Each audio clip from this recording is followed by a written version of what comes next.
Hello everyone, मैं नीलम तिवारी आप सभी का मैग्नेट ब्रेन्स में बहुत बहुत स्वागत करती हूँ। मैग्नेट ब्रेन्स एक ऐसा चैनल है जहाँ पर आपको 4th क्लास से 12th क्लास तक का सारा स्टडी मटेरियल बिल्कुल फ्री अवेलेबल करवाया जाता है। तो जैसा कि हम अनुच्छेद लेखन हमने अपना टॉपिक उठाया है और उसको हम समझ रहे हैं, तो उसमें भी अब हम कौन सा टॉपिक लेके आए हैं, अपना परोपकार। ये हम आप लोगों के लिए टॉपिक ऐसे ला रहे हैं जिनकी संभावनाएं हैं आपके एग्जाम में आने की। और देखिए, अनुच्छेद जो लेखन आपका आएगा वो कितना आएगा, आपको 5 लाइन लिखने के लिए आएंगी, 5 वाक्य आपको लिखने होंगे, 5 वाक्य लिखे होंगे। देखिए लिखा हो, पढ़ना समझ जाइए कि अनुच्छेद लेखन का प्रश्न जो आता है उसमें कहाँ लिखा होता है। बोले लिखिए मंजूषा प्रदत्त शब्द नाम, यानी मंजूषा में जो शब्द प्रदत्त किए यानी दिए हुए हैं उनके सहायन, उनकी सहायता से बोले निम्नलिखितम विषयम, निम्नलिखित नीचे लिखे हुए विषय पर क्या किए, पंचाभि 5 बोले पंचाभि संस्कृत वाक्य एकम अनुच्छेद लिखम, अनुच्छेदम लिखम, मतलब एक अनुच्छेद लिखिए और उसमें भी कितने, सिर्फ 5 वाक्य लिखने हैं। अब 5 वाक्य लिखने हैं और परोपकार जैसा हमें मिल गया है टॉपिक। परोपकार जो हमारा खुद का टॉपिक है वो इतना बड़ा होता है कि उसको हम निबंध में लिख लेते हैं, समझ जाइए, और उसको सिर्फ 5 वाक्य में लिखना है। तो 5 वाक्य आप ऐसे लिखना है अपन को कि एग्जामिनर भी देखे तो वो खुश हो जाए कि भाई कोई निबंध अगर 5 पेज में भी लिखता तो वो इतनी अच्छी बात ना कह पाता जितनी बात हमारी 5 वाक्यों में कह दी। ठीक है, तो हम जब वाक्य हम कई प्रकार के हम याद करते हैं, कई प्रकार के वाक्य लिखते हैं, उनमें भी हम फालतू की चीज़ें ना लिख के, ऊट पटांग के कुछ भी ना लिख के, हम अच्छी चीज़ें, सार्थक चीज़ें हम लिख के अगर 5 वाक्यों में भी आते हैं तो हमारे पूरे मार्क्स उसमें मिल जाते हैं। तो ऐसे ही हमने कुछ उनका जो हमारे परोपकार है उस टॉपिक पर हमने बहुत सारे कुछ अच्छी अच्छी चीज़ें जो वाक्य थे उनको हमने लिखा और उसके बाद हमने कहा अब इसको एक्सप्लेन करेंगे। भाई अभी तक कभी हम जब चित्र वर्णन में क्या करते थे, हम आपको एक एक करके लिख के बताते थे, लेकिन उसमें क्या होता था, लिखने का भी समय बहुत ऐड हो जाता था, है ना, वो भी अपना समय हो जाता था, वीडियोज़ बहुत लंबे हो जाते हैं, बच्चों के ऊबने लगे, जो चीज़ बताना चाह रहे हैं वो बेचारे देख ही नहीं पाए तो क्या मतलब है। इसलिए हमने कहा लिख लेते हैं, समझा देंगे आपको, उस समय के का अपना बचेगा समय उसमें अपन समझ लेंगे। तो देखिए इसमें क्या लिखा, जैसे परोपकार हो गया, मनुष्य हो गया, मानवेशु हो गया, मानव में येषु शब्द लगा है, इसमें सप्तमी विभक्ति का अर्थ निकला है, यानी मानव में। महापुरुषा यानी बहुत से महापुरुष होते हैं, ऋषि होते हैं, सत्यमेव यानी सत्य ही, परोपकार। ठीक है, ऐसे ये शब्द मिल गए, इनके लिए अपन इनमें से 5 वाक्य लिख लेंगे। अभी 5 क्या, हमने एक आपके लिए अच्छा वाला पैराग्राफ बनाया, अब उसमें से अपन आपको जो अच्छे लगे अपन उसमें से 5 वाक्य आराम से परोपकार के ऊपर लिख सकते हैं। तो कह रहे हैं परेशान उपकारः, परेशान यानी पर यानी होता है दूसरे, पर क्या का अर्थ क्या होता है, दूसरा या दूसरे, परेशान। अब शाम जो शब्द आता है वो किस में आता है, बोले ये सप्तमी, दूसरों पर। परेशान जो हमारा आप सप्तमी विभक्ति का रूप देखेंगे उसमें आपको मिल जाएगा कौन सा, परेशान, यानी जिसका अर्थ निकलेगा दूसरों पर। बोले परेशान उपकारः, दूसरों पर उपकार परोपकार अस्ति, दूसरों पर उपकार करना परोपकार होता है। हमने आपको पहले ही बताया है कि कोई भी लाइन आप लिखेंगे, स्टार्ट करेंगे किसी भी उसमें, तो आप क्या बताएंगे, पहले तो उसका किसको कहते हैं उसका जो डेफिनेशन होगी आप उसको लिखेंगे पहले खुद से बना के, कि अब इन्होंने परोपकार पूछा है तो आप कहेंगे दूसरों पर उपकार करना परोपकार होते हैं। जैसे परोपकार 2 शब्दों से मिलकर बना है, पर और उपकार। पर का अर्थ होता है दूसरा और उपकार का अर्थ होता है हम किसी पर क्या करते हैं, कोई अपन क्या करते हैं उसके लिए कोई काम करें, वो उपकार होता है। ठीक है, तो परोपकार शब्द का हमने संस्कृत में हम वही डेफिनेशन क्या बनाई कि परेशान उपकारः, दूसरों पर उपकार, बोले परोपकार अस्ति। लीजिए आपकी एक लाइन हो गई और सही है। ठीक है, अब क्या कहा कि परोपकार की प्रवृत्तिया, परोपकार की प्रवृत्ति से या शब्द लगाया यानी से, तृतीया विभक्ति का रूप बनाया। परोपकार की प्रवृत्ति से ही, एव यानी ही, मनुष्य और पशुभ्य, मनुष्य और पशुओं में बोले पृथक भवति, बोले मनुष्य पशुओं से, ये भ्य शब्द आया यानी पंचमी का लगा है, पशुओं से बोले पृथक होता है, पृथक अलग होने की बात हो रही है ना। मनुष्य किससे अलग हो रहा है, बोले पशुओं से। अलग होने में कौन सी विभक्ति, बोले पंचमी लगाइए, पंचमी में अलग होने का से का अर्थ। बोले परोपकार की प्रवृत्ति, परोपकार प्रवृत्तिया, परोपकार की प्रवृत्ति से ही, एव का अर्थ आया ही, परोपकार प्रवृत्तिया एव मनुष्य पशुभ्यः, मनुष्य पशुओं से पृथक भवति, पृथक होता है। तो ये दूसरी लाइन हो गई आपकी, ठीक है। यानी परोपकार की प्रवृत्ति से ही मनुष्य पशुओं से कैसा होता है, अलग होता है।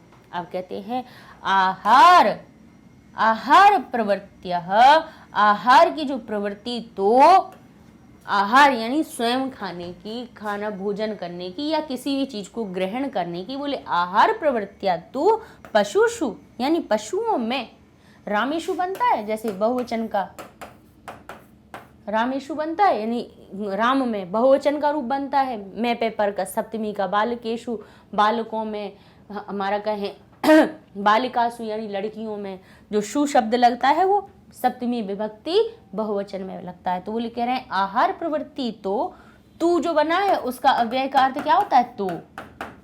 कि तो क्या कह रहे हैं, आहार की जो प्रवृत्ति होती है यानी जो उसकी काम करने का तरीका, प्रवृत्ति क्या होती है, उसका स्वभाव। प्रवृत्ति किसको कहते हैं, स्वभाव की। तो आहार की प्रवृत्ति तो पशु में भी, पशु यानी पशुषु अपि, पशुओं में भी, बोले तथैव भवन्ति, वैसी ही, तथैव का मतलब वैसी ही, तथा यानी वैसा, और एव लगा दिया उसमें तो ही, वैसी ही होती है, यथा जैसी मानवेषु परम मानवेषु जैसी मानव में होती है, परम लेकिन मानवः, लेकिन मानव का स्वविवेकिन, स्वविवेक से, उचित अनुचित ज्ञानेन, अपने स्वयं के ज्ञान से, उचित और अनुचित ज्ञान से, एव आत्मनम उच्चासने उच्च पदे च स्थापित, यहाँ पे खत्म हो जाएगा। लेकिन अब हम जैसे दूसरी लाइन देखिए, बड़ी लाइन लिख दीजिए क्योंकि ऐसा घबराना नहीं है कि बड़ी क्यों लिखें। तो अब ये तो हम हिंदी में भी कह सकते हैं ना कि देखिए उचित अनुचित में भेद कर पाते हैं, इसीलिए मनुष्य पशुओं से अलग होते हैं। तो यहाँ पे हम यही कह सकते हैं कि स्वविवेक, मनुष्य स्वविवेकिन उचित अनुचित ज्ञानिन एव आत्मनम यानी खुद को ज्ञान से ही अपने आप को उच्चासन पर, उच्चासने उच्चासन पर, ऊंचे स्थान पर, च उच्च पदे यानी ऊंचे पद पर, च स्थापित स्थापित अपने आप को स्थापित किया है। मानव ने अपने स्वयं के विवेक से ही आत्मने यानी खुद को आत्मने बोले उच्चासने यानी ऊंचे पद, ऊंचे आसन पर, उच्च पदे यानी ऊंचे पद पर, और ऊंचे पद पर च लगा लिया ना, उच्चासन और उच्च पद में बीच में और लगाना था कि ऊंचे आसन या ऊंचे पद, तो उन्हें च लगा दिया बीच में। उच्च स्थाने च उच्च पदे स्थापित किया है। अब परोपकार के और कुछ उदाहरण दे दें कि वृक्ष कभी भी स्वयं फल नहीं खाते, वो भी किसके लिए, परोपकार के लिए फलति। वृक्षाः कभी भी बोले कदापि का क्या कहेंगे, वृक्षा स्वयं फलम ना खादन्ति, वृक्ष कभी स्वयं फल नहीं खादते। ते परेशान कृते वे दूसरों के लिए, ते परेशान कृते वे दूसरों के लिए ही फलानी यानी अपने फलों को छाया च ददाती, फल और छाया देते हैं। और शब्द लगाना था तो फलानी छाया च ददाती देते हैं। और परोपकार के उदाहरण क्या हुए, बोले नद्यः जो नदियां होती हैं, परोपकाराय परोपकार के लिए क्या करती हैं, परोपकार के लिए ही एव वहंती बहती हैं। नदियां जो होती हैं वो भी हमारी परोपकार के, दूसरों के लिए ही बहती हैं। अब हमें मीठा स्वच्छ जल प्राप्त हो नदियों से तो वो क्या खुद के लिए बह रही हैं, उनका क्या स्वयं का काम है, बोले नहीं, वृक्ष कभी ना फल बके नदी ना संचय नीर, और नदियां अपना स्वयं के लिए जल इकट्ठा नहीं कर, क्या कहते हैं कि वृक्ष कबहू ना फल भके नदी ना संचय नीर, और परमारथ के कारण साधुन धर शरीर, यानी साधु लोग जो सज्जन लोग होते हैं, महात्मा लोग भी होते हैं, वो स्वयं आपने देखा होगा तो जो सच में साधु महात्मा होते हैं, अब तो आडंबर वाला ज़्यादा सब कुछ काम चल गया है, वो सारी चीज़ें नहीं, लेकिन हम साधुओं के बारे में आपको बताएं तो वो उनका जीवन कैसा होता है, परोपकार के लिए ही होता है। वो स्वयं बिल्कुल अपनी मूलभूत सुविधाओं के साथ भी नहीं रहते हैं। कैसे रहेंगे? उनको भोजन मिल जाए, पानी मिल जाए, वो उसी में खुश हैं। उनको ज़रूरी नहीं है कि उन्हें एसी में ही रहना है, उन्हें वो छोटे से आश्रम में भी रहेंगे, उसमें भी खुश रहेंगे। लेकिन वो परोपकार क्या करते हैं? लोगों को ज्ञान देना, अच्छी बात बताना, सत्संगति का महत्व बनाना, भगवान की बातें बताना। तो ये जो साधु होते हैं वो परोपकार के लिए होते हैं। तो ऐसे ही नदी भी कह रहे हैं कि वो स्वयं के लिए नहीं बोलती, कह रहे हैं नद्यः, यानी जो नदियां हैं परोपकाराय, परोपकार के लिए, बोले एव वहंती, परोपकार के लिए ही बहती हैं। जहाँ ही शब्द बताना वहाँ एव लगा देना आप। बोले गावः, यानी गायें जो होती हैं, अन्यभ्य यानी दूसरों के लिए, अन्य एभ्यः दूसरों के लिए शब्द बताना, तो एभ्य लगा दिया। कौन सा? चतुर्थी विभक्ति संप्रदान का रखा, तो एभ्य शब्द लग गया। अन्य ये एभ्य, रामेभ्य बनता है, बालकेभ्य बनता है, बालकों के लिए, तो वो कह रहे अन्य लोगों के लिए, तो अन्यभ्य एव दूसरों के लिए ही। बोले दुग्ध यच्छन्ति, दुग्धम दूध को, यच्छन्ति देती हैं, दूध को दूसरों के लिए ही देती हैं। गाय क्या दूध खुद का पी लेती हैं क्या? उनका दूध जो निकाला जाता है वो उसके बछड़े को तो बहुत कम ही मिलता है, बाकी सब लोगों को ज़्यादा मिल जाता है। तो जो गाय भी होती हैं वो भी देखिए, एक पशु भी परोपकारी हो सकता है। एक वृक्ष जिसमें जीवन है, जो चल नहीं सकता, जड़ है, एक जगह पे रहता है, खड़ा रहता है, लेकिन फिर भी वो परोपकारी है। नदियाँ जिनमें समझ नहीं है, जिनमें सोचने समझने की क्षमता नहीं है, लेकिन फिर भी वो परोपकारी हैं। तो प्रकृति में जब इतनी सारी चीज़ें परोपकारी हैं, तो मनुष्य क्या परोपकारी नहीं हो सकता है? तो कह रहे हैं कि गावः अन्येभ्यः, दूसरों के लिए ही, दुग्धम यच्छन्ति, दूसरों के लिए ही दूध देती हैं। एवमेव, इस प्रकार अनेके, बोले अनेके एवमेव अनेके प्रातः स्मरणीय महापुरुषा अपि अभवन। ऐसे ही अनेके यानी अनेकों, बहुत सारे, बोले प्रातः स्मरणीय, बोले सुबह जिनका ध्यान करें। प्रातः स्मरणीय क्यों कहा जाता है? बोले हम कहते हैं ना कि भगवान का ध्यान सुबह सुबह करना चाहिए, सुबह हमारा निर्मल मन रहता है। तो प्रातः स्मरणीय जो शब्द लगाया वो किस लिए लगाया? इसलिए कि सुबह जिनका ध्यान करें, सबसे पहले जिनका ध्यान करो। बोले ऐसे महापुरुष भी अभवन, ऐसे महापुरुष भी हुए हैं जिनको हमेशा हमें ध्यान करना चाहिए। बोले कैसे हुए? बोले ये स्वप्राणान उत्सज्य देशस्य समाजस्य च रक्षाम अकुर्वन्। ऐसे महात्मा भी हुए हैं ये, यानी जिन्होंने क्या किया? स्वप्राणान, अपने प्राणों का, बोले उत्सर्ज्य, अपने प्राणों को त्याग दिया, उत्सर्जन कर दिया। बोले देश के, किसके लिए? बोले देश के और समाज के, देशस्य च समाजस्य रक्षाम अकुर्वन्, देश की और समाज की रक्षा के लिए जिन्होंने अपने प्राणों को भी दे दिया। राजा शिवी ही, जो राजा शिवी थे, अब परोपकार का और उदाहरण है। राजा शिवी ही शरणागतस्य कपोतस्य, यानी शरणागत में आए हुए, शरण में आए हुए कपोत यानी कबूतर को रक्षा के लिए स्वशरीर से, अपने शरीर का, बोले क्या दिया? मासम कर्तृत्व, यानी काटकर, बोले शेनाय दत्तवान, शेनाय यानी जो शिकारी था उसको दे दिया था। इस राजा शिवी की आप लोगों ने कहानी पढ़ी होगी कि जिसमें राजा शिवी के पास एक कबूतर उड़ता हुआ आया और उसने कहा मेरी रक्षा करो। तो राजा ने कहा नहीं, मैं रक्षा करूंगा तुम्हारी। तो शिकारी आया, बोले नहीं, मैंने इसका शिकार किया है, अब ये मेरा है, मेरा अधिकार है इस पर, मैं इसको लेके जाऊंगा। तो राजा शिवी ने कहा कि जो तुम्हें चाहिए उसके बदले ले लो। तो ने आप बोले क्या दे सकते हो? बोले आप जो मांगो। बोले आप अपने शरीर का मांस दे सकते हो? बोले हाँ दे सकते हैं। तो उन्होंने एक तराजू में कबूतर को रखा और दूसरे में अपने शरीर का मांस उस पर रखते गए, और जब हर अंग काटते काटते उनके सिर को काटने तक की बारी आई, तो फिर भगवान स्वयं प्रकट हुए और उन्होंने कहा हम तुम्हारे दान की परीक्षा लेना चाह रहे थे कि तुम कितने परोपकारी हो। तो ये राजा शिवी बहुत बड़े महात्मा हुए। तो उनका भी एक उदाहरण अपन ने लिख दिया कि राजा शिवी ही शरणागतस्य कपोतस्य रक्षा, यही स्वशरीरस्य मासम कर्तृत्व शेनाय दत्तवान दिया। ऋषि दधीची ने क्या किया? बोले ऋषि दधीची ने भी वृत्तासुर वधाए, वृत्तासुर के वध के लिए किसको? वृत्तासुर वधाय, वृत्तासुर के वध के लिए स्व अस्थियां, अपनी अस्थियां क्या सहर्षम अयच्छत, अपनी अस्थियां दे दी। उनने अपने शरीर को वहीं पे त्याग दिया। बोले वृत्तासुर का वध किसी ऋषि के, किसी महात्मा के, किससे, उनकी हड्डियों से जो हमारा वो बने अस्त्र बनेगा उससे ही हो सकता है। तो बोले ठीक है, तो उन्हें अपनी अस्थियों का दे दिया जिससे वज्र बना, और वज्र से जिससे इंद्र ने वृत्तासुर की हत्या की या उसको मारा। तो देखिए उन्होंने भी, ऋषि दधीचि ने भी अपि वृत्तासुर वधाय स्वस्थिनी सहर्षम अयच्छत, हर्ष से प्राण त्याग दिए।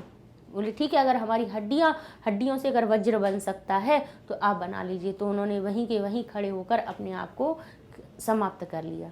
ठीक है, तो अद्यापि लोके, यानी आज के भी लोक में अष्टादश पुराणेषु, तो व्यासस्य वचनम, अष्टादश जो पुराण है, सॉरी उसमें अनेकेषु समाज सुधारका संति, ऐसे बहुत सारे समाज सुधारक हैं।